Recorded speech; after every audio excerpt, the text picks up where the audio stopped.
Hello everyone and welcome back to the Genshin Impact Preludes series. As I've said before, this is a series all about the backstories for the playable characters in Genshin Impact. I will only be going into the stories on the character pages, so there may be potential story spoilers for some characters. This also means I won't be going into the manga or story unless their events are mentioned in the character stories. Also, if you like this video, consider subscribing. It helps me out a lot and I'd really appreciate it. We also just hit 1,000 subscribers, so thank you all so very much. You all are so amazing. Anyways, today's video is all about Ningguang, so sit back and relax as I read you her stories.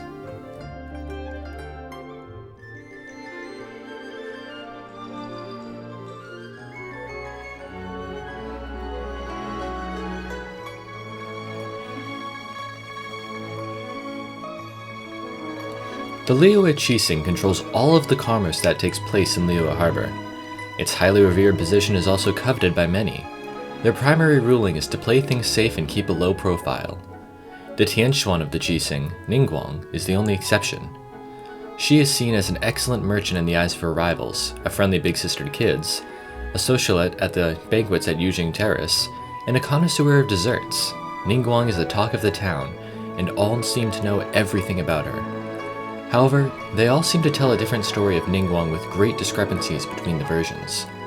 Still, if there's one thing all rumors about her agree on, it's that Ningguang is someone truly extraordinary.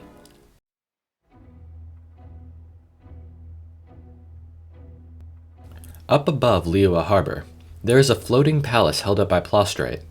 It is known as the Jade Chamber, and it belongs to Ningguang. On a clear day, one can almost see all of Liyue Harbor from the decks outside the palace gates. Whenever Ningguang has important business matters to handle, she invariably comes to this floating palace. She strictly forbids anyone from accessing the premises except for her 3 trusted confidants. Her confidants sort through relevant information, summarize it, and hang the summaries on the wall, while Ningguang rests against the railings, enjoying the view of Liyue and quietly mulling everything over. She is certain to arrive at the perfect solution before her confidants have finished adding everything to the wall. Once she has made her decisions, she shreds everything and throws it out of the window, creating something of a snowstorm of paper. The handwriting on the shredded piece of paper stands out like ink in the snow to all of the merchants in Liyue Harbor, for they know that whenever Ningguang's shredded snow falls, a huge chance is about to descend on the business community.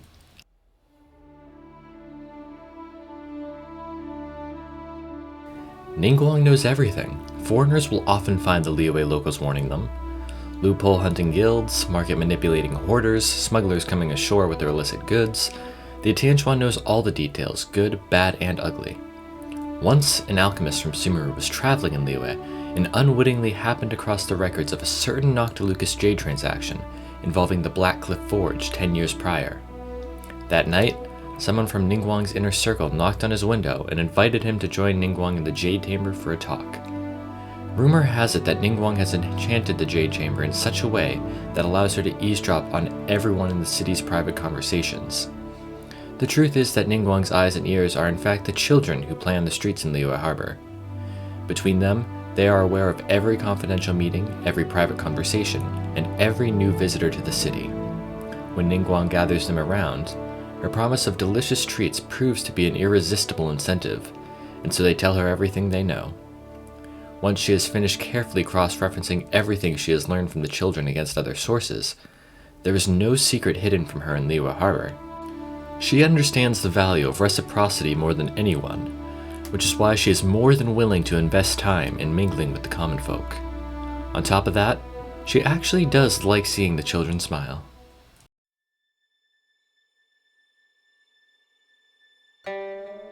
Ningguang's attitude to making money is largely the same as anyone else's. You can never have enough.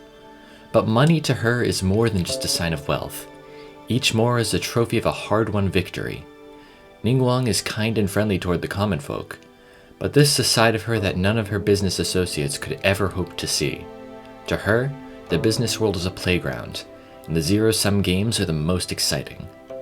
Each round she wins against a wealthy merchant brings a gleeful smile to her face as they sigh and reluctantly hand over the mora, and nothing makes her happier than seeing the guilds bow to her wishes. Every victory in this game adds to the wealth of the Liyue Qixing. Liyue Harbor prospers as a result, and this in turn creates more business opportunities and more profit for Ningguang. Every member of the Liyue Qixing is more than happy within this perfect cycle of interlocking interests. People often ask Ningguang why she is still doing business in Liyue Harbor when she has already acquired such vast wealth. Vast wealth is a wonderful thing, Ningguang patiently replies, never able to understand why people would ask such a foolish question. Adding another more to the pot can hardly make it any less wonderful now, can it?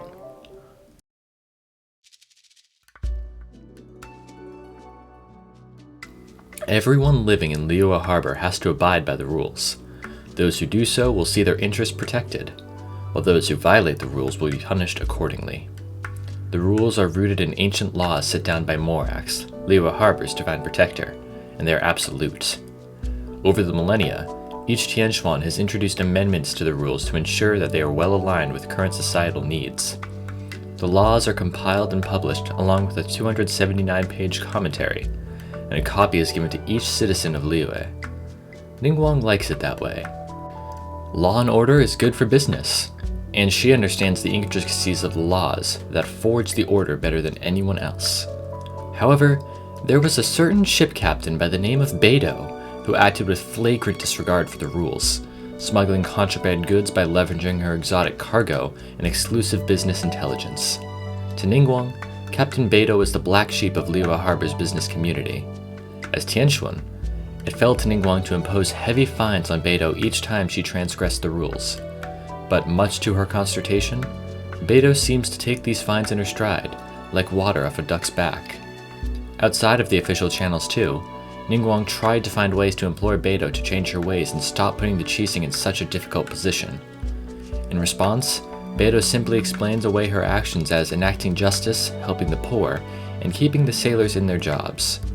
As a firm believer in the principle of live and let live, Beidou had no time for Ningguang's advice.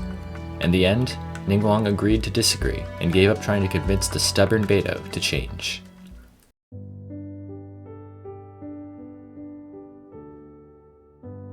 Being the charming and wealthy woman that she is, Ningguang has never had a shortage of suitors. It seems that every eligible bachelor, from the young esquires of Yujing Terrace to accomplished young businessmen to renowned sea captains, has at some point invested substantial energy into trying to win Ningguang's affection. One rumor even has it that a wealthy businessman from the court of Fontaine signed a major trade deal with Liyue Harbor for the sole reason that it would mean he could see Ningguang more often. Ningguang treats all her suitors with an equal measure of kindness and grace, but also keeps them at a distance, enough to keep them interested, but not push them away. Curiosity got the better of everyone in town, and now everyone wants to know, who is Ningguang's lover? Little do they know, Ningguang has no love for finite things, and will certainly not be bound by something that is finite. The Jade Chamber, a floating palace above Liyue Harbor, belongs to Ningguang alone. It started out about the size of a room, but has since grown so large that in the moonlight it casts its shadow over the whole of Liyue. A portion of Ningguang's seemingly limitless wealth goes towards hiring skilled craftsmen to continue the expansion and refurbishment of the Jade Chamber, ensuring that it becomes even more extravagant as time goes by. To Ningguang, the Jade Chamber is a symbol of her wealth and power, and a sign that her business is flourishing. Save for Mora, it is the thing Ningguang loves most in the world, because it is infinite. One day, she insists, it will cast its shadow over all 7 nations of Teyvat.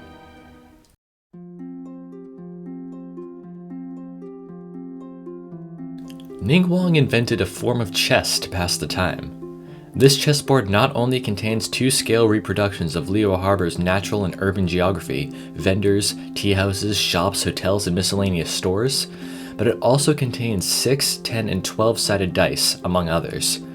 Players use the dice to determine how far their chess pieces move, and landing on various locations will trigger different events. Victory in-game is decided by the number of counters in each player's hands. The rules can change at any time according to Ningguang's fancies, and when playing others, she will always follow the newest rule set that she has on hand. When she's truly feeling the spirit, she will even design new rules on the spot. No one has yet beaten her at this game, and she has now reached the 32nd.6th edition of her rulebook. She marketed the 8th edition of the game to the general public, believing it to be the easiest to understand, but it proved to still be far too complicated for ordinary folk. Nonetheless, people flocked to purchase sets on account of the beauty and intricacy of the model pieces. In truth, more people buy it for the models than for the game.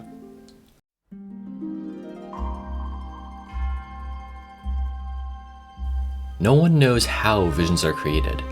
They have always seemed to just appear out of thin air, leaving the countless unacknowledged in the lurch without a clue as to how to get one.